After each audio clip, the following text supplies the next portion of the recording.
Trapped by my husband in prison for 2 years because of his mistress, watch how I got my revenge and turned them into homeless drifters on the very day of my release. The cell walls were damp, smelling of a mixture of old concrete, dried sweat, and rotting hope. Yet for Zariah, that wall was a giant calendar. With the tip of her thumbnail, rough and slightly chipped, she traced a small vertical line near the leg of her iron cot. The line was almost invisible if you didn't look closely, but for Zariah, it was a tiny sign of victory. 729 days.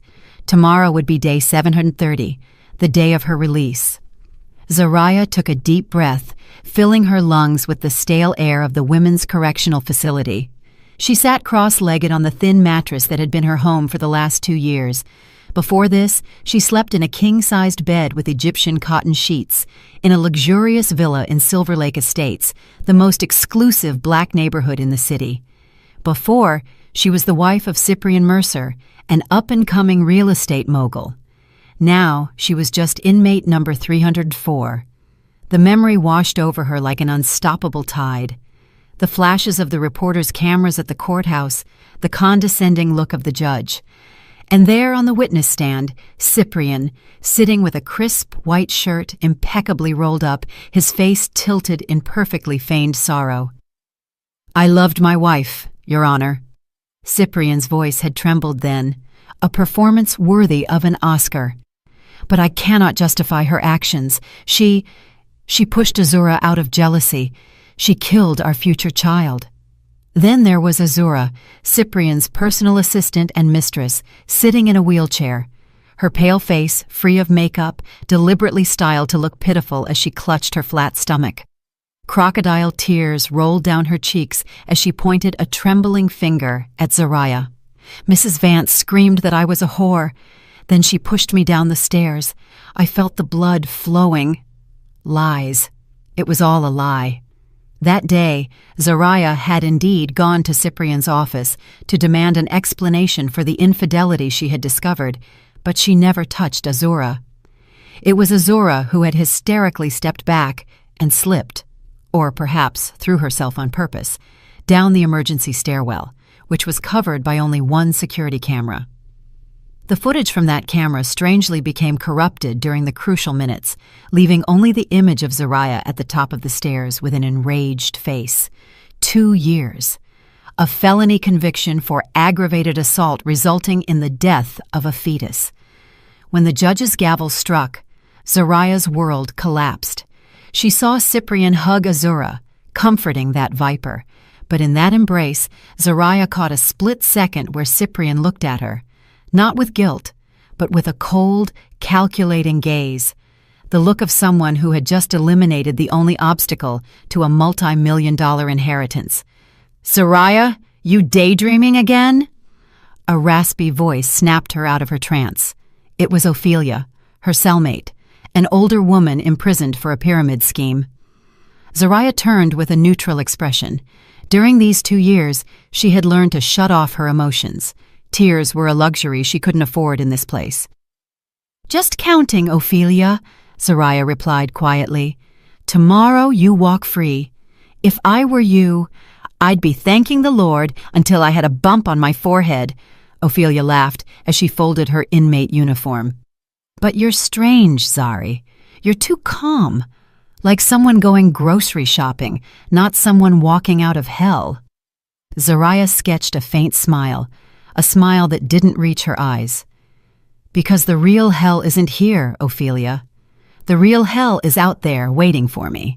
Zariah stood up, smoothing her blanket. "And this time, I'll be the one holding the fire." 10:00 a.m., visitation hours. The sound of the correctional officer's heavy boots echoed down the block's hallway. Normally, this was the time inmates anticipated the most.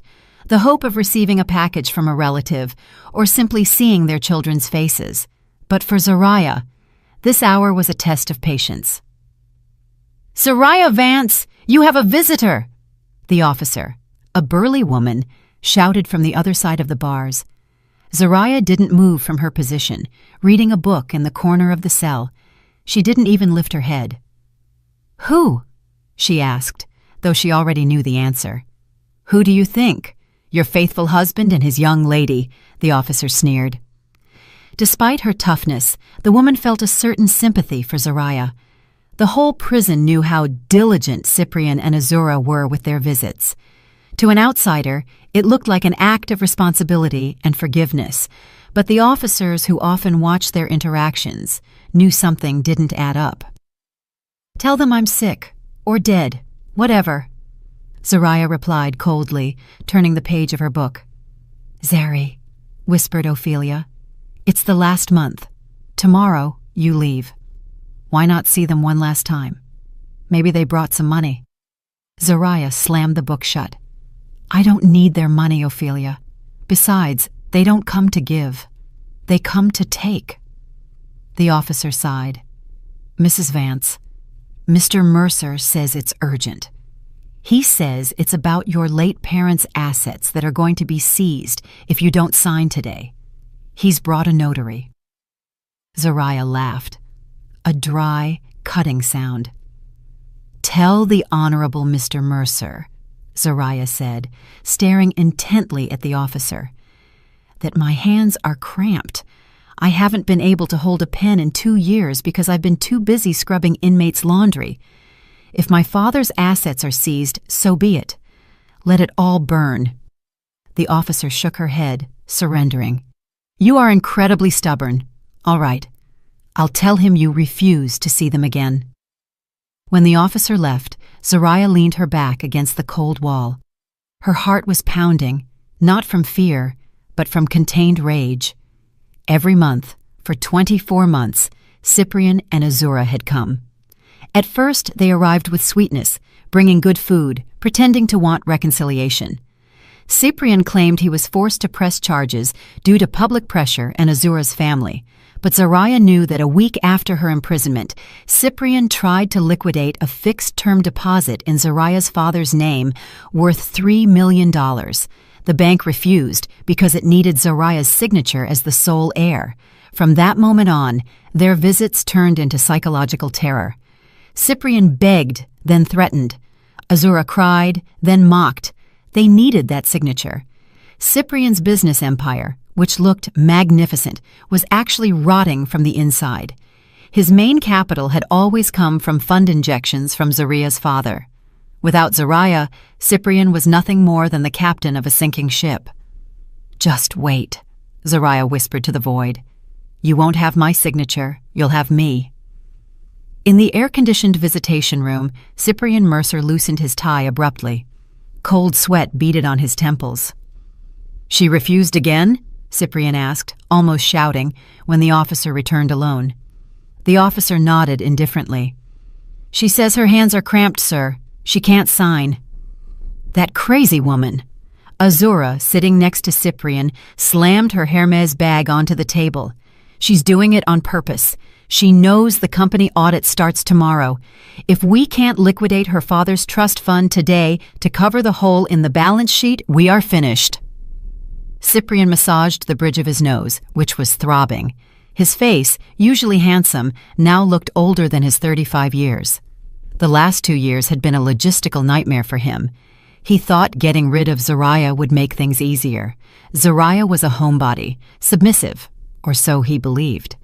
He thought throwing her in prison would break her spirit, making her sign anything in exchange for early release or better conditions. But the Zariah in prison had turned into a rock. She refused sentence reductions, refused privileges, and worst of all, refused to yield power over the assets of her father, Reginald Vance. Even though Cyprian already controlled the operations of his father-in-law's company, without legal ownership of the shares, he couldn't leverage the vital assets to get new loans. "Calm down, Azura. Don't shout here," Cyprian hissed. "You asked me to calm down? Are you kidding me?" Azura glared at him, her beautiful face distorted by panic. "The developers of the Skyview project are already claiming the third payment. If we don't pay next week, the project halts, and the media will smell the carrion. Cyprian, and remember, tomorrow she walks free." Those words hung in the air like poison. Tomorrow she walks free. So, what if she walks free? Cyprian tried to sound confident, though his heart wavered. She's just an ex-con. Who's going to believe her? Her reputation is destroyed. The label of baby killer will haunt her forever. We'll pick her up tomorrow. We'll take her home, lock her up. We'll pump her full of sedatives until she signs. Are you sure? Azura looked at him doubtfully. She's been silent for 2 years, Cyprian. Her silence is scary. She's never made a scene. She's never begged. She simply refused. She has no one, Azura. Her father is dead. Her fortune is blocked. Her high society friends have abandoned her. She'll walk out of here destitute if we don't take her in. Cyprian struggled to convince himself. Cyprian stood up, adjusting his jacket. Let's go home. Let's prepare the script for tomorrow. Call the journalists. We'll create the narrative that we are a compassionate family welcoming back the wayward wife. That way, if she tries anything, the public will think she's ungrateful. Azura huffed but followed Cyprian. As they walked toward the black Cadillac awaiting them, they didn't realize that their seemingly perfect plan was hanging by a very thin thread about to snap. Night fell over the prison, bringing a chill that soaked into the bones. In the small library, rarely visited by other inmates, Zoraya sat opposite an older woman with short white hair. It was Octavia Graves, a famous former attorney imprisoned 5 years ago, used as a scapegoat in a corruption case involving a high-ranking official. Octavia was Zoraya's unofficial mentor inside. "Ready for tomorrow, child?" Octavia asked. Her voice was raspy but full of authority. Zoraya nodded. "Mentally, I'm ready, Octavia. But what about the documents?" Octavia smiled mysteriously, reached into her pocket, and pulled out a small contraband USB drive. "My protégé, Zaire, has everything secured on the outside," Octavia whispered. "He's brilliant, like I was in my youth. He tracked the flow of funds from Cyprian's company. Cyprian was careless. He used a shell company in Panama to launder money from the projects, but he put his mother's name as director. Amateur." Zoraya's eyes shone with coldness. "And Azura's medical proof?" "Safe," Octavia replied. Zaire managed to get close to the nurse who attended to Azura. Turns out the nurse kept a copy of the original medical record that wasn't destroyed. Azura suffered a miscarriage 2 days before the stair incident due to an overdose of illegal diet pills. She was already bleeding when she left the house. Zoraya clenched her fists under the table. The truth was painful, but also liberating. She had never killed anyone. The guilt that had tormented her in the first months vanished without a trace, replaced by the embers of a vengeance burning bright. "Thank you, Octavia. I don't know how I can ever repay you." Zoraya's voice trembled. Octavia patted her hand. "Pay me by winning, Zoraya. Win for all of us. The ones silenced by arrogant men and a corrupt system. When you walk out of here, you will no longer be the naive Zoraya. You will be the CEO of your own life." Octavia leaned in. "Remember our strategy. Don't attack directly. Let them feel superior first. Let Cyprian think he still has control. When he lowers his guard, when he feels safe on his throne, then you pull the rug out from under his feet." "First step, asset freeze," Zoraya murmured, repeating the plan they had mapped out for months. "Exactly," Octavia nodded.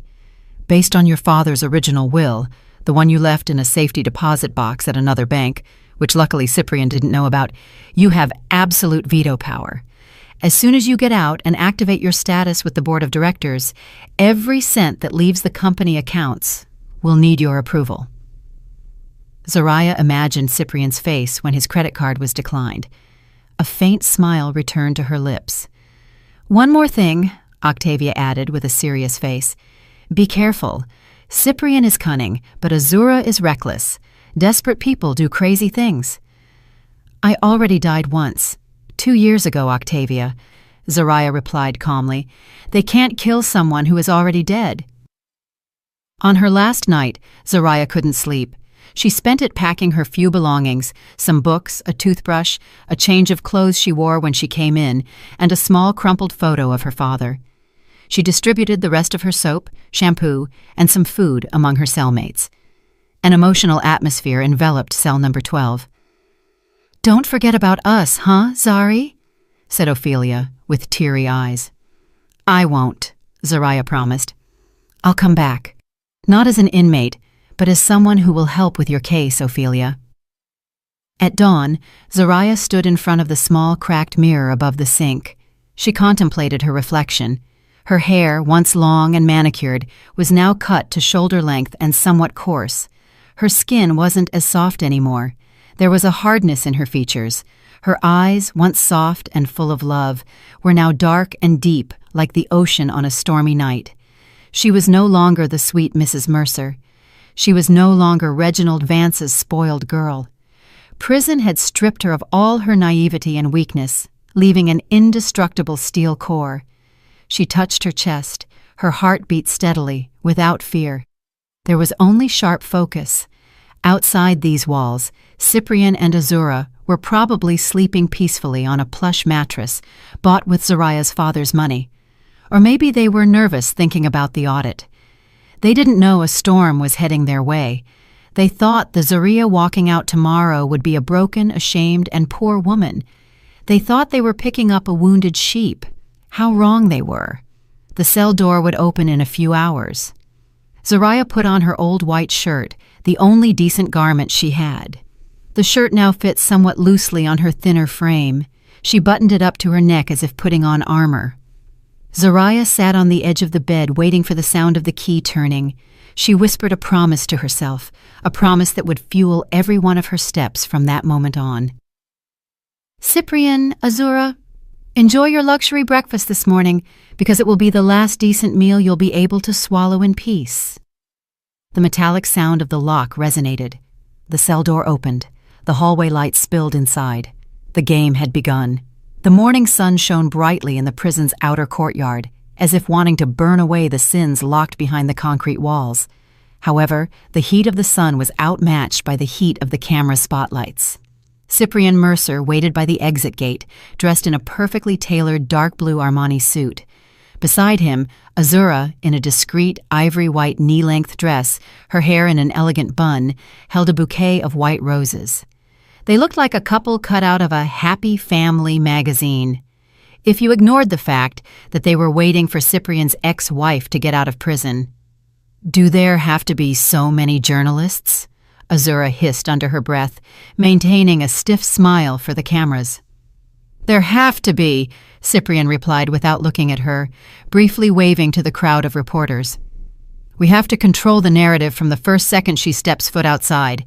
The headline has to be, 'Faithful husband welcomes repentant wife,' not 'Ex-con seeks revenge.'" Cyprian glanced at his watch, valued at tens of thousands of dollars. His heart beat with unease. He hadn't slept all night thinking about the audit starting today. He needed Zariah's signature before lunch, or the bank would start freezing his operating lines of credit. "The door is opening," shouted one of the photographers. The rumble of the old iron gate sliding open broke the tension. All lenses focused on the dark opening. Slowly, a figure appeared. Zariah Vance. She didn't walk with her head down, as shamed inmates usually do when released. She walked upright. Her steps were firm and measured. She wore a simple white shirt, slightly oversized, and faded jeans, the same clothes she wore when arrested 2 years ago. Her shoulder-length hair framed a face sharp and pale from lack of sun, without makeup, without jewelry. But something was different. Her eyes. Zariah's eyes scanned the crowd of journalists and stopped on Cyprian and Azura. There was no longing or sadness, not even explosive anger. Her gaze was empty, but sharp as the barrel of a rifle about to fire. Cyprian swallowed hard. He took a step forward, extending his arms with a moved expression he had rehearsed in front of the mirror. "Zariah, darling, finally!" Cyprian said loudly so the microphones would catch it. "Welcome back. We are here for you." Azura stepped forward behind Cyprian, offering the flowers with a trembling hand. "Sis, we've prepared your room at home. Let's start over, okay?" The cameras flashed frantically, capturing the moment of reconciliation. Zariah stopped 2 steps away from them. She looked at the white roses as if looking at a dead rat. Then she looked at Cyprian. The corner of her lips lifted slightly, forming a crooked, chilling smile. She said nothing. She simply took a step to the side, walking right past Cyprian as if he were a lamppost on her path. "Zariah," Cyprian hissed, his voice turning sharp as he realized she was ignoring him. He grabbed her arm. "Don't make a scene. Get in the car now." The grip was strong, painful, but Zariah didn't wince. She looked at Cyprian's hand on her arm, then at his eyes. "Let go of me," Zariah said quietly. Her voice was raspy from disuse, but her coldness soaked right down to Cyprian's bones. "Or I scream in front of all these cameras that you are hurting me." Cyprian, surprised, let go of her arm by reflex. Zariah resumed her march, leaving Cyprian and Azura standing there with ridiculous expressions and empty hands in the middle of a crowd of journalists who began to whisper in confusion.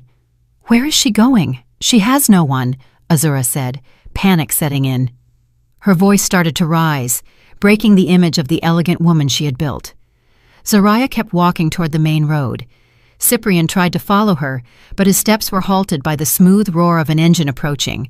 A gleaming black Rolls-Royce Phantom pushed its way through the journalists.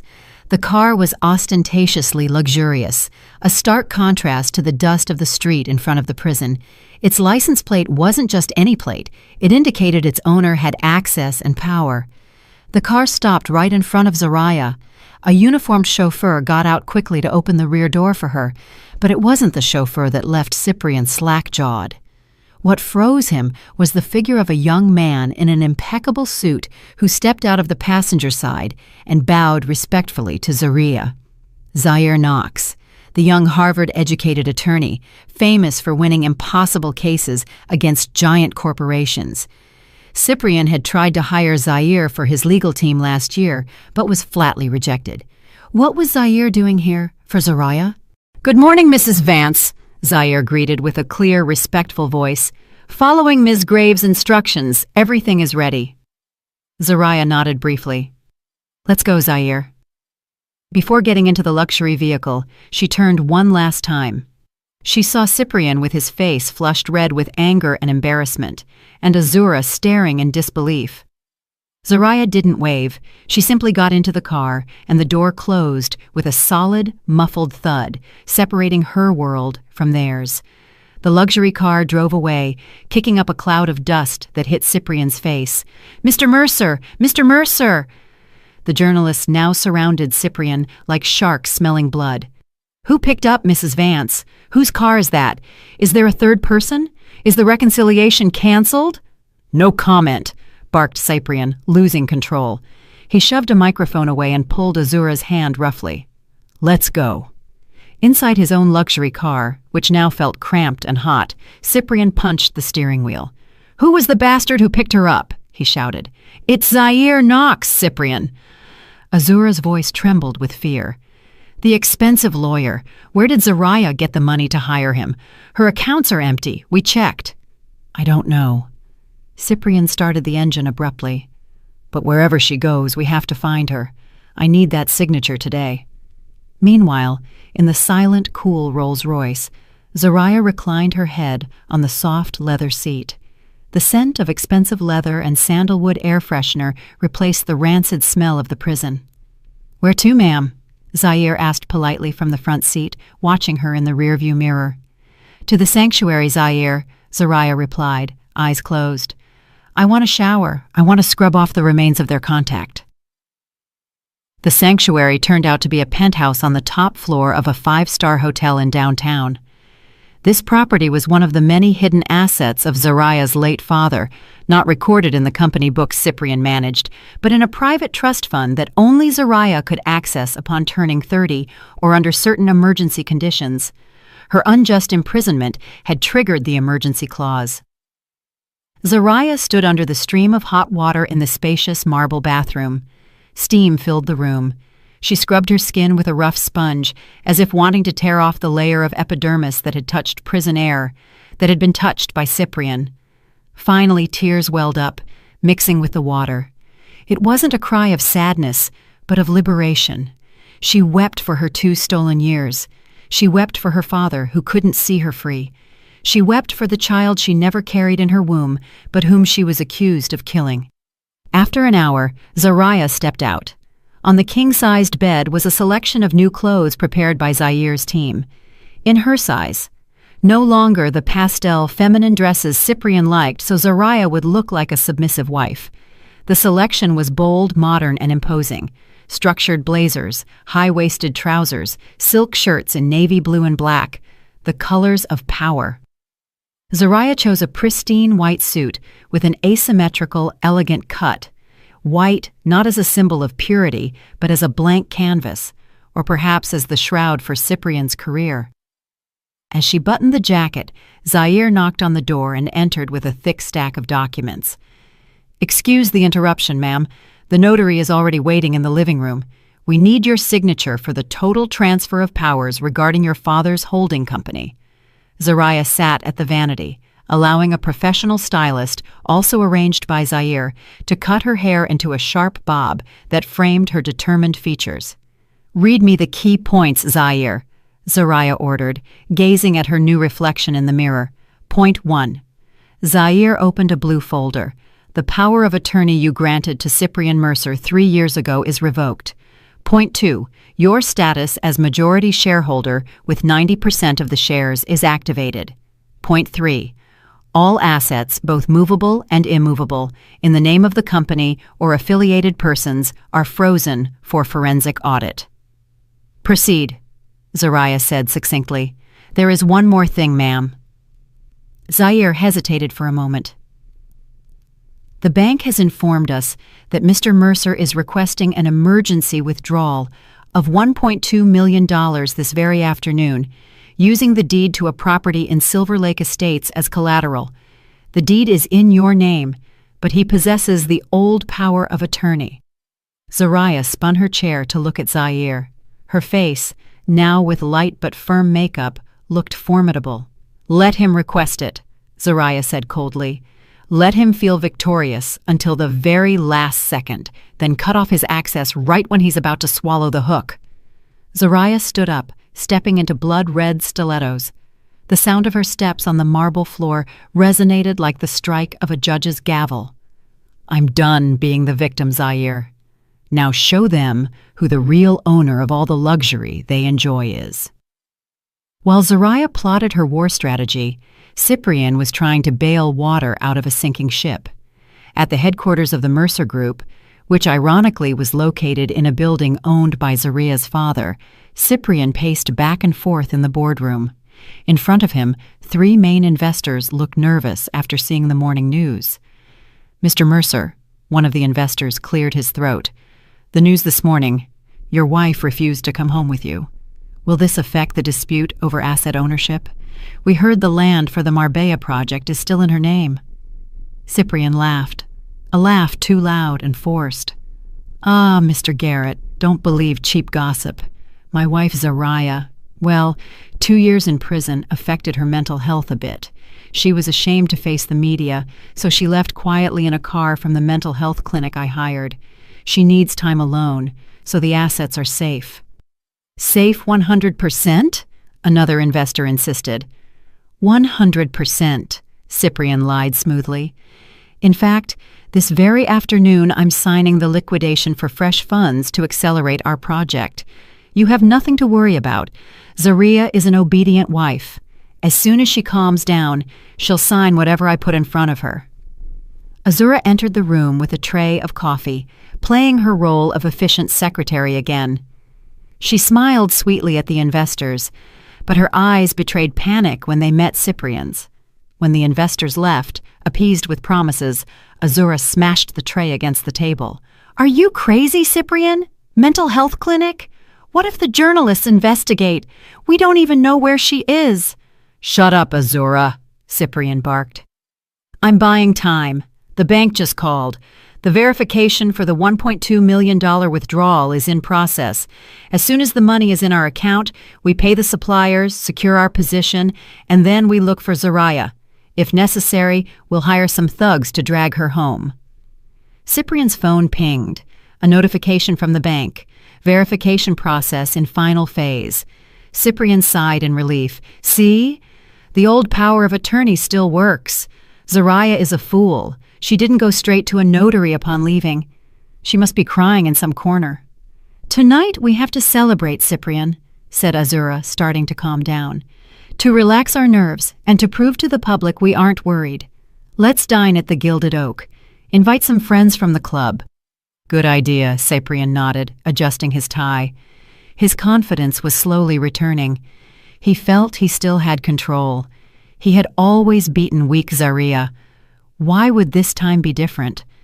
They didn't realize that across town, a courier was delivering a priority legal notice to that bank's headquarters.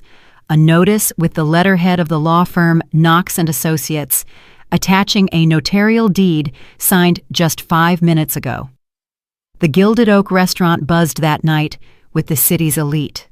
Crystal chandeliers shone warmly, soft jazz floated in the atmosphere. Cyprian and Azura were seated at the best table in the center of the room. Azura wore a new evening gown she had bought that same afternoon. With the company credit card, of course. They were surrounded by 2 other couples, business partners they were trying to convince. "So it's true Zaria has mental problems?" asked Mrs. Sterling, a socialite fond of gossip. Azura put on a face of feigned sadness. "Yes, darling, it's a shame. This morning she didn't even recognize Cyprian. She was hallucinating. The doctor says she needs intensive treatment. We are very worried." "You are saints," praised Mrs. Sterling's husband. "Continuing to care for the woman who tried to kill your child." Cyprian smiled humbly, raising his wineglass. "Family is family, sir. I could never abandon Zaria. Let's toast to a better future." Glasses clinked. Cyprian felt victorious. The narrative had been controlled. The money would arrive tomorrow morning. Life was returning to normal. "Excuse me, sir." A waiter approached with a card machine in hand to charge for an extra bottle of Dom Perignon and the dinner bill. Cyprian pulled out his black platinum corporate card with a casual air. The card was linked directly to the main company account with an unlimited limit. "Go ahead," Cyprian said, without looking at the bill. The waiter inserted the card, waited a moment, then frowned. He tried again. "I'm sorry, sir. The card has been declined," the waiter whispered politely. Laughter at the table ceased. Cyprian's face flushed red. "Impossible. Try again. Maybe your machine is broken." The waiter tried again. A long, painful beep sounded. "Still declined, sir. The reason is contact issuer." "Use mine." Azura quickly pulled out her credit card, a supplementary card from the same account. The result was the same. Declined. Cold sweat began to run down Cyprian's back. The guests started looking at each other uncomfortably. "Maybe there's a problem with the bank's system." Cyprian tried to laugh, but it sounded hollow. "One moment, I'll call finance." Cyprian walked away from the table with trembling hands while dialing his CFO's number. "Hello, Mr. Reynolds. Why aren't the corporate cards working? Did you forget to pay the bill?" Cyprian barked in a whisper. On the other end of the line, Mr. Reynolds' voice sounded panicked and breathless. "Mr. Mercer, I was just about to call you. It's a disaster, sir. All company accounts have been frozen." "What do you mean frozen?" "An order just arrived from the SEC and the Federal Reserve. There is a total blocking instruction at the request of the new majority shareholder based on an asset embezzlement clause. And sir, the $1.2 million we requested this afternoon, the operation has been automatically canceled." Cyprian's world flipped upside down. "New majority shareholder? Who?" "Mrs. Zaria Vance, sir," replied Mr. Reynolds quietly. "Her notary just sent the act of change in company structure. You were removed as CEO at 5:00 p.m. this afternoon. All your access has been revoked." Cyprian dropped the phone. He turned toward the large window of the restaurant. Across the street, a giant screen that normally showed cosmetic ads suddenly changed. It was breaking news. On the screen, Zaria's face, beautiful, firm and powerful, was giving a press conference at a podium. The volume of the TV at the restaurant bar was turned up by other customers. "I, Zaria Vance, as the legitimate owner of the Vance Group, announced today a total restructuring of management. We have found evidence of massive embezzlement of funds over the last 2 years. Starting today, I assume total control and will take legal action against the parties who have harmed the company." On the screen, Zariah looked directly into the camera as if looking directly into Cyprian's eyes, who stood paralyzed inside the luxury restaurant, unable to pay his bill. Every eye in the restaurant focused on Cyprian and Azura. The whispers of admiration for the saintly family transformed into looks of contempt and mockery. Cyprian felt his knees go weak. It wasn't just a declined credit card, it was checkmate. And Zariah had just moved her first pawn. The next morning, the city woke up with an explosion. Not of a bomb, but of information that destroyed a reputation in seconds. In her penthouse, Zariah enjoyed a cup of chamomile tea while looking at her tablet. Zaire sat across from her, smiling with satisfaction. Trending topic number 1 on X, Instagram, and TikTok, Zaire reported. The hashtags #Truth4Zariah and #MercerScandal have already reached 2 million mentions in an hour. Zariah swiped her finger across the screen. An anonymous account managed by Zaire's investigative team had published an explosive file. It wasn't mere rumors. It was a high-resolution scan of the original medical record from Mercy General Hospital, dated September 23rd, 2 days before the stair incident that sent Zariah to prison. The document read clearly, "Patient Azura Banks. Diagnosis: spontaneous incomplete abortion due to consumption of dangerous chemical substances. Dietary supplements. Procedure: emergency D&C, September 23rd, 11:45 p.m." The document proved that when Azura fell down the stairs on September 25th, her uterus was already empty. There was no baby that Zariah had killed. Only the drama of a manipulative woman who used her own miscarriage to get rid of the legitimate wife. Across town, in the luxury villa that used to belong to Zariah, the atmosphere was tense. Cyprian smashed his phone against the wall, shattering the screen. His breathing was ragged. His red-rimmed eyes stared at Azura, who was curled up on the sofa, her face pale as wax. "Explain it to me." Cyprian's voice was low, trembling with rage, about to explode. "Explain to me why that medical record says you miscarried 2 days before Zariah came to the office." It's fake, Cyprian. Zariah forged it." Azura tried to deny, but her voice cracked. "Don't lie to me anymore," Cyprian shouted, approaching and grabbing her by the shoulders. "I just called the hospital director. He's terrified. He says the file is authentic and was stolen by an intern nurse. So it's true. You had already miscarried because of your damn diet pills. And then you faked a fall so Zariah would go to prison?" Azura broke down crying hysterically. "I was scared, Cyprian. At that moment you said if I wasn't pregnant you would divorce Zariah, but I had the miscarriage. I was afraid you would leave me if you knew the baby was lost. Then Zariah arrived furious. I saw an opportunity. I thought if Zariah went to prison, we could be happy forever." Cyprian let her go, backing away as if he had just touched something infectious. The betrayal left him speechless. For 2 years he had lived convinced he was doing the right thing for justice for his dead son. That conviction justified all his cruelty toward Zariah. But it turned out he was just a pawn in Azura's twisted game. He had imprisoned his loyal wife for a liar. "Cyprian, we have to deny it. Let's hire a lawyer. Let's pay influencers," Azura pleaded, crawling to hug his legs. "With what money?" Cyprian shouted in frustration. "My accounts are frozen, Azura. My cards don't work, and now the whole world knows you are a liar, and I am the idiot husband who jailed his innocent wife." The insistent ringing of the doorbell interrupted their argument. It wasn't a guest's ring, but a long, demanding one. Cyprian looked at the security monitor. In front of the high gate of the house were 2 police cars, a moving truck, and in the middle of it all, the figure that froze his blood. Zariah had come. The automatic gate opened, not because Cyprian pressed the button, but because Zariah's team had hacked the security system. Zariah walked into the garden of her childhood home. The modern colonial-style house, with its majestic white pillars, looked the same, but the vibe was different. The grass was too perfect. There were tacky new statues in the garden, undoubtedly Azura's taste. Behind Zoraya walked Zaire, 4 police officers and 2 court officials. The main door opened abruptly. Cyprian came out with a distraught face, followed by Azura, who was still sobbing. "What the hell is this, Zoraya?" Cyprian shouted, trying to maintain the remains of his authority in front of the police. "You can't just walk in like this. This is still my house." Zarya stopped on the first step of the porch. She looked at Cyprian from a lower position, but somehow Cyprian felt tiny.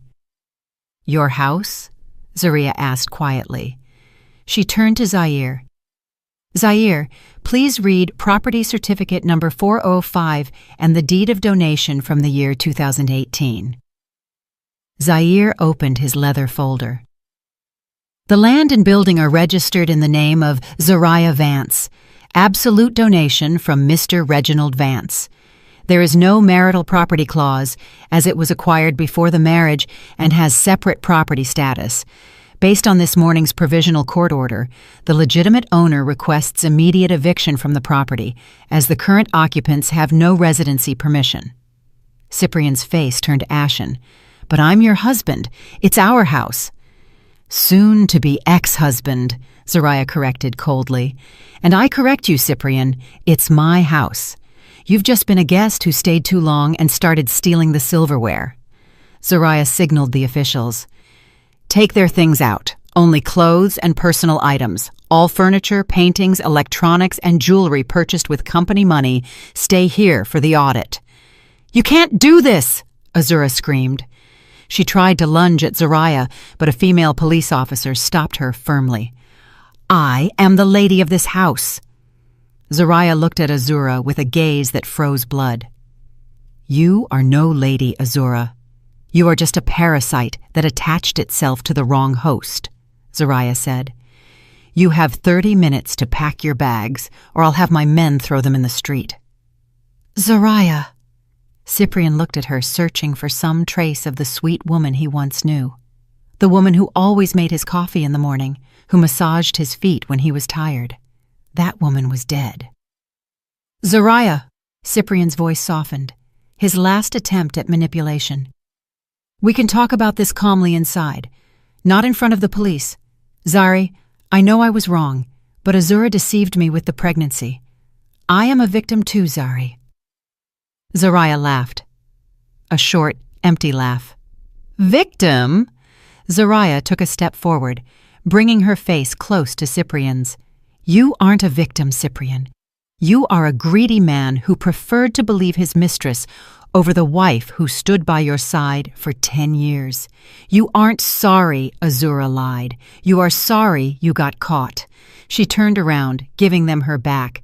"You have 25 minutes left. For every minute you delay, one of your suitcases gets burned." Cyprian and Azura had no choice. Under police supervision, they ran to their bedroom, stuffing clothes into suitcases in a panic.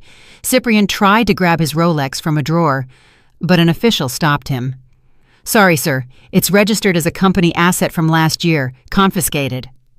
Half an hour later, Cyprian and Azura were on the sidewalk, outside the gate. 2 large suitcases and several handbags lay at their feet. The gate closed slowly in front of them. Neighbors started coming out to witness the drama, whispering. Cyprian Mercer, the successful CEO, was now on the street like an elite vagrant. From the master bedroom window on the 2nd floor, Zoraya watched them. She didn't feel happy. She just felt clean. The house could finally breathe again. The next day, the battlefield moved to Vance Tower, a 40-story skyscraper in the financial district. At 9:00 a.m., the main boardroom on the top floor was full with the board of directors and minority shareholders. The atmosphere was tense. The coffee served remained untouched. The double doors opened. Zoraya Vance entered, flanked by Zaire and Octavia Graves, who was now on parole and had joined as Zoraya's chief legal advisor. Zoraya wore a jet-black suit. Her bob cut was perfectly styled. She walked to the chair at the head of the table, the chair Cyprian had occupied for 2 years. She sat down, resting her hands on the marble table. "Good morning," she greeted. Her voice was calm, but it commanded the room. "Apologies for the chaos of the last 2 days. We are here to take out the trash." Suddenly, the room door was forced open. Cyprian burst in, dodging security, trying to stop him. He was still wearing the wrinkled suit from the day before. "I am still the legitimate CEO of this company," Cyprian shouted breathlessly. "This meeting is invalid without my presence. I built this company for the last 2 years while she was in prison." "Built?" Zariah arched an eyebrow. She pressed a button on the projector remote. A graph appeared on the giant screen, a red line plummeting. "During your 2 years of leadership, Cyprian," Zariah began her presentation as if Cyprian were an incompetent intern, "net profits fell 40%. Short-term debt increased 200%, and most interestingly," Zariah pressed another button. A list of suspicious transactions appeared. There was a flow of funds of $1 million to a company called Lux Interiors LLC, a shell company owned by Azura Banks. "What is this for? Interior consulting services?" Zariah read with a mocking tone. "What interior design costs $1 million? Remodeling hell?" The shareholders murmured uneasily. Cyprian's face paled. He knew those funds. It was the money he had used to buy Azura an apartment and a luxury car without it being traced as a personal asset. It was a business diversification strategy. Cyprian tried to excuse himself, but his voice was weak. "It's embezzlement, Cyprian." Octavia cut him off abruptly. "Title 18 U.S. Code, and since you did it in the exercise of your office, the penalty is aggravated." Zariah stood up. "As holder of 90% of the voting shares, I exercise my right. The only item on the agenda is the dismissal of Cyprian Mercer as CEO with dishonorable character and the filing of a lawsuit for damages for all company losses." "Agreed," exclaimed one of the oldest board members who had long hated Cyprian's arrogant leadership style. "Agreed," the others chorused. Cyprian stood paralyzed in the middle of the room. He looked around, searching for an ally, but the people who used to flatter him, who laughed with him while playing golf, now looked away. In the business world, there are no eternal friends, only interests, and Cyprian no longer had any value. "Security," Zariah called calmly. "Please escort Mr. Mercer out and make sure he takes nothing but the remains of his dignity, if he has any left." 2 burly security guards grabbed Cyprian's arms. He resisted weakly, his gaze fixed on Zariah. "You are cruel, Zari," Cyprian whispered. "I learned from the best," Zariah replied without blinking. The door closed. Cyprian was expelled from his own kingdom. Inside, Zariah sat back down. "All right, gentlemen, let's talk about how we are going to save this ship," Zariah said, opening a new chapter for her father's company. Room 204 of the Crossroad Motel was small. It smelled of stale tobacco, and the air conditioner made a noise like an old tractor. Cyprian sat on the edge of the bed, whose springs dug into him, staring at the peeling wall. His luxury suitcases with designer clothes were piled up ridiculously in that filthy room. It had been 3 days since they were kicked out. The credit cards didn't work. The cash Cyprian had left in his wallet was barely $300, a pittance for someone who used to spend that on a single dinner. His Cadillac had been repossessed by the financing company yesterday afternoon. Turns out Cyprian hadn't paid the installments for 3 months. The money had been diverted to cover Azura's lifestyle. "It's so hot in here. I can't sleep," complained Azura. She had just come out of the bathroom, whose faucet was dripping. "Stop complaining," Cyprian muttered without turning around. "Stop complaining!" Azura exploded. She threw a wet towel at Cyprian's face. "This is all your fault. You said you were a business genius. You said Zariah's assets were under your control. And what happened? You are just a puppet. Without Zariah's signature, you have nothing." Cyprian shoved the towel away roughly, stood up, and pushed Azura against the cheap wooden wardrobe. My fault? Cyprian shouted, eyes bloodshot. Do you have a mirror? All of this fell apart because of your lie, Azura. If you hadn't faked the fall, if you hadn't staged that dirty theater, Zariah wouldn't have gone to prison. We probably would have divorced amicably. I would have gotten part of the marital assets, and we would still be rich. But no, you were greedy. You wanted to see her destroyed. And now look who is destroyed. I did it for us, Azura replied, shouting through tears. I love you, you idiot. Love? Cyprian laughed bitterly. You loved my credit card. You loved the status of Mrs. Mercer. Now that I have nothing, do you still love me? Azura fell silent. Her eyes shifted nervously, avoiding Cyprian's gaze. The painful silence filled the room. Azura's unspoken answer was more hurtful than a slap. I knew it, he hissed.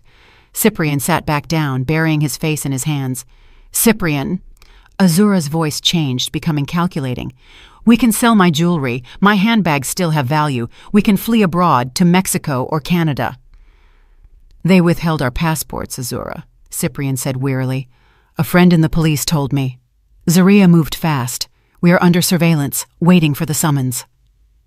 Azura collapsed onto the floor. Her face was pale. The image of jail, the place she laughed at when visiting Zariah, now tormented her. She imagined a narrow cell, rancid food, and a cold floor. I don't want to go to jail, Cyprian, she sobbed. Do something. Call Zariah. Ask for forgiveness. She loved you. She was a fool in love. Surely there is a way. She is no longer a fool, Cyprian replied, staring blankly out the barred window. She is a monster that we created ourselves. The sound of a police siren was heard in the distance. To both of them, it sounded like a funeral bell approaching. The offices of Knox and Associates were a hive of activity. Stacks of documents piled up on the conference table. Zariah signed the last sheet of a 2-inch thick file. Here it is, said Zaire, closing the red folder. The request for review of the sentence before the Supreme Court. The new evidence, the novum, is very solid. The original medical record, the testimony of the nurse, who finally decided to speak out for fear of being implicated, and the missing security camera footage, of which the former head of security kept a copy, Octavia added, sipping her coffee. Yes, Zariah had located the head of security. Turns out Cyprian fired him without severance a week after the incident. Resentful, the man kept a copy of the hard drive as life insurance. In the footage, it was clearly seen. Zariah and Azura were 6 feet apart. Azura looked at the camera and then deliberately let herself fall with the technique of an amateur stuntman. With this evidence, Zaire continued, your conviction will be annulled. The state must restore your good name, and history will record that you were never guilty. That is for the past, Zariah said calmly. Now for the future. Zaire handed her a second black folder. Police complaint number LPB 0981-215, Zaire read. Defendants, Cyprian Mercer and Azura Banks. Charges, perjury, false accusation, falsification of annual accounts, and money laundering. Accumulated penalty? Zaria asked. For Cyprian, with embezzlement and laundering, it could reach 15 years, Octavia replied. For Azura, as the mastermind of the plot that sent an innocent person to prison, the judges will be very severe, maybe between 7 and 9 years. Zaria looked at her signature on the letterhead paper. The black ink was still fresh. Once, she signed the marriage license with a hand trembling with happiness. Now, she signed the death sentence for her ex-husband's life with a steady hand. Send it, Zaria ordered. Now? Zaire asked. Now, Zaria replied. I want them to receive it while eating instant noodles in that filthy motel. I want them to choke on reality. Zaire nodded and handed the file to his assistant to take to the precinct. Zaria approached the office window overlooking the city skyline. The sky was cloudy, but to her it looked clear. Justice is slow, Octavia, Zaria murmured. Octavia stood beside her, wrapping an arm around her student and client's shoulders. It is slow, child, but it has a very cruel sense of humor. When it arrives, it hits where it hurts the most. Zariah smiled slightly. They took 2 years from me. I will take the rest of their lives. Zariah's phone vibrated. A text from an unknown number. Zariah, help me. Cyprian hit me. I want to be a protected witness. I have more evidence about the bribe to the judge Cyprian made. Meet with me. Azura. Zariah showed the message to Octavia and Zaire. As you suspected, Octavia, Zariah said coldly. The rats start eating each other when the ship sinks. What are you going to reply? Octavia asked. Zariah typed a brief response and turned off the phone. Zariah's reply. Save your story for the police. I don't care. A torrential rain fell over the city that afternoon, as if the sky were crying or perhaps cleansing the sins of the metropolis. In the lobby of Vance Tower, the atmosphere was silent, despite it being rush hour. Employees who normally hurried now walked slowly. Their gazes were pinned on a spot in the middle of the grand marble lobby. There, on his knees, was a man they once feared and respected.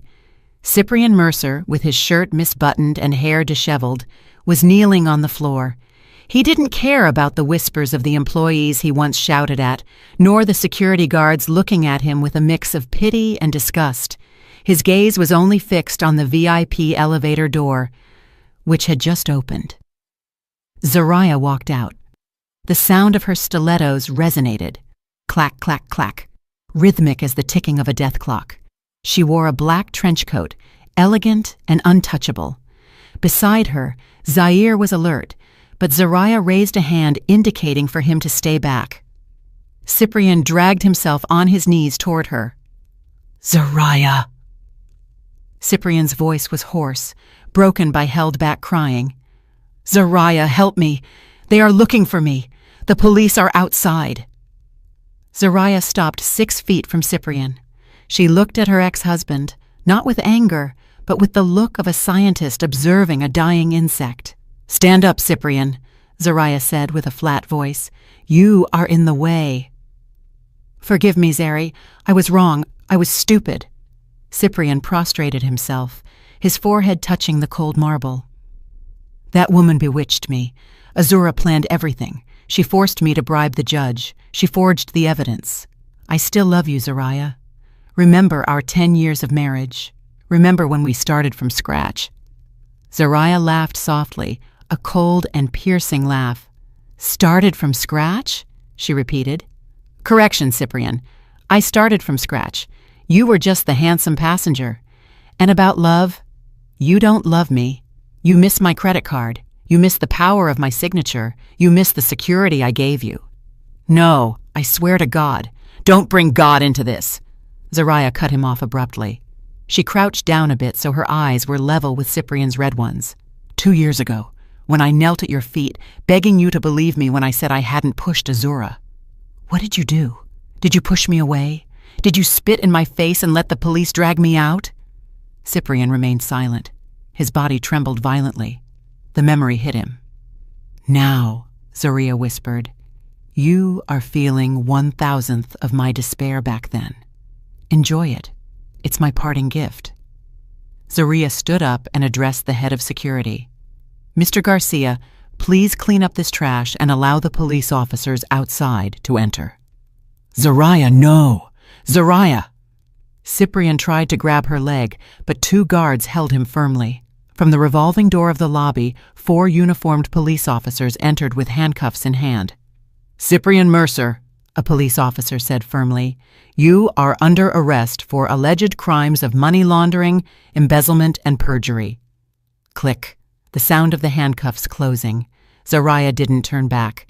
She walked toward her car waiting for her, leaving Cyprian behind as he was dragged out, accompanied by the flashes of journalists' cameras waiting at the door. The interrogation room at the precinct was cold and smelled of stale coffee. On one side of the metal table, Azura Banks sat with trembling hands, holding a plastic cup. Her face, usually radiant, was now dull. Her eyes were puffy. Opposite her, a seasoned detective stared at her, while Zaire, present as the lawyer for the complainant, watched from behind a one-way mirror in the adjoining room. Ms. Banks, said the detective, The medical proof is conclusive. You faked a pregnancy and a miscarriage to send Mrs. Vance to prison. The penalty is 7 years, but you could get a reduction if you cooperate to uncover a bigger case." Azura swallowed hard. She knew it was her only way out. Cyprian was finished. It made no sense to be loyal to a sinking ship. "What guarantee do I have, Detective?" she asked quietly. "We will propose you as a cooperating witness to the DA. Your sentence will be reduced," the detective replied. "We need proof of Cyprian's involvement in bribing the judge at the trial 2 years ago." Azura took a deep breath and rummaged through her purse, which had been confiscated, but she was allowed to access its contents. She pulled out a small pink USB drive. "Cyprian thinks he's so smart," Azura said, her voice starting to sound bitter and vengeful. "He deleted all chats and emails, but he forgot something. I handled the transfers. I always made backups of everything as insurance for my future." The detective took the drive and plugged it into a laptop. The screen showed a series of cryptocurrency transfers and phone call recordings. Cyprian's voice. Recording. "Listen, the judge needs another $100K for the sentence to be the maximum. Take it from the company marketing funds. Zariah has to be in jail for at least 2 years to give me time to transfer the Silver Lake land." Azura's voice recording. "But that's risky, baby," Cyprian's voice. "Just do it. Or do you want us to end up poor? As soon as she enters the cell, we'll be the king and queen." Behind the mirror, Zariah, who had just entered, stood paralyzed. She suspected Cyprian was evil, but hearing her ex-husband directly plan her destruction with such coldness was still painful. "Bastard!" Zaire hissed beside her. In the interrogation room, Azura continued her betrayal. "And it's not just that, Detective," Azura added, eyes shining with malice. "Cyprian also ordered someone to cut the brakes on Zariah's former lawyer's car so he couldn't attend the first appeal hearing. I have the chats with the thug he hired." The detective was stunned. The case was expanding from domestic fraud to organized crime and attempted murder. "Enough," said the detective, closing the laptop. "This is enough for Cyprian to rot in jail for life." Azura smiled in relief, thinking she had saved herself. "Thank you for your cooperation, Ms. Banks," the detective said coldly. "Your status is now officially that of detained and charged. We will submit your request for cooperation, but remember, you remain the mastermind of the fake miscarriage. Do not expect to walk free." Azura's smile faded. But I helped." "Helping uncover another crime doesn't erase yours," sentenced the detective. "Take her to holding." As they led Azura out, she crossed paths with Cyprian, who was being led to the room next door. Their gazes met. There was no love, only the pure hatred of two predators devouring each other. 3 months later at the Superior Court, the room was packed. The case had become the trial of the year. Society, outraged by the injustice suffered by Zariah, filled the surroundings of the courthouse with signs of support. Zariah sat in the front row. She seemed calm, dressed completely in white. Beside her, Octavia squeezed her hand tightly. The presiding judge, not the same one as before, the previous one had been removed and was now also accused, banged the gavel to begin the reading of the sentence. Cyprian and Azura sat in the defendant's dock, separated by 2 police officers. Cyprian looked haggard, his hair had turned gray, his eyes were sunken. Azura kept her head down, crying silently. "The court is ready to rule." The judge's voice boomed. Zariah's heart pounded. The moment of truth. The defendant, Cyprian Mercer, is found guilty of the crimes of bribery, money laundering, and fraud causing harm to third parties. The judge took a deep breath. The defendant is sentenced to 15 years in prison and a fine of $3 million. The room erupted in murmurs. Cyprian slumped in his chair as if his spine had been ripped out. 15 years. He would come out at 50, without money, without family, an old ex-con. "And the defendant, Azura Banks," continued the judge. Azura looked up, hoping her status as a collaborator would help her. "Guilty of the crimes of perjury and false accusation, resulting in the deprivation of liberty of a person. Although the defendant has acted as a cooperating witness, considering her active role and malicious intent as the initiator of the deception, the defendant is sentenced to 6 years in prison. Azura screamed hysterically. "No, it's not fair! It was Cyprian who forced me! 6 years?" "Get her out of here," ordered the judge. Cyprian didn't scream. He only turned to look for Zoraya in the crowd. Zoraya didn't look away. She looked him directly in the eyes and nodded slowly. Period. A final, full stop. As they took Cyprian through a side door, he saw Zoraya standing, surrounded by camera flashes, smiling. Smiling for real for the first time in 3 years. Cyprian realized it was the last time he would see the sunlight of freedom. A year later, Zoraya stood on a large plot of land on the outskirts of the city. Behind her, a new, pleasant, and modern building had just been finished. A sign at the entrance read, "The Zoraya Vance Foundation, Center for Legal Aid and Women's Empowerment." "It is beautiful, ma'am," said Zaire, standing beside her. Zaire was no longer just her lawyer, but also the director of operations for the foundation. "This is just the beginning, Zaire," Zoraya replied, smiling. "This building will be the home for voiceless women. Women like me, silenced by the system and their partners." Zoraya had sold the Mercer Group. She wanted nothing to do with a real estate business full of bad memories of Cyprian. With the money from the sale, plus Cyprian's assets the state returned to her as compensation, she built the foundation and invested in green technologies, a quieter sector. The name Zoraya Vance was now known as that of a philanthropist and activist, not as Cyprian's ex-wife or a victim. She had rewritten her own identity. That afternoon, Zoraya went to the cemetery. She placed a bouquet of lilies on her father's grave. "Dad," Zoraya whispered, caressing the headstone, "it's all over. Your fortune has returned and is being used for good. Our name is clean." A soft breeze blew, rustling the leaves of the trees. Zoraya felt peace. The vengeance that once burned in her chest had extinguished, replaced by a broad, serene relief. She no longer lived to destroy Cyprian. She lived for herself. Her phone rang. A calendar reminder. Monthly visit. Zoraya smirked. There was one last thing she had to do to close the loop perfectly. State Correctional Facility. The atmosphere in the visitation room was noisy, but to Zoraya, it felt silent. She sat on a cold metal chair, separated by thick glass and bars. A familiar position, but now the roles were reversed. The door opposite opened. Cyprian entered, escorted by an officer. His appearance was pitiful. He had only been in prison for a year, but he looked 10 years older. His head was shaved to the scalp due to lice. His face was rough and dark, a scar on his temple, probably from a fight. His aura of arrogance had disappeared, replaced by the pleading look of a beaten dog. Cyprian sat down. He looked at Zoraya with watery eyes, as if seeing a savior angel. He picked up the intercom receiver with trembling hands. Zoraya picked hers up calmly. "Zoraya." Cyprian's voice sounded distorted in Zoraya's ear. "Thank you for coming. I knew you would come. You still care about me, right?" Zoraya remained silent, letting Cyprian speak. "This is hell, Zari." Cyprian began to cry. "They beat me. The food is garbage. I can't take it anymore. Zari, please help me. File an appeal. You have contacts now. Or at least send me money. My commissary account is at 0. I'm starving."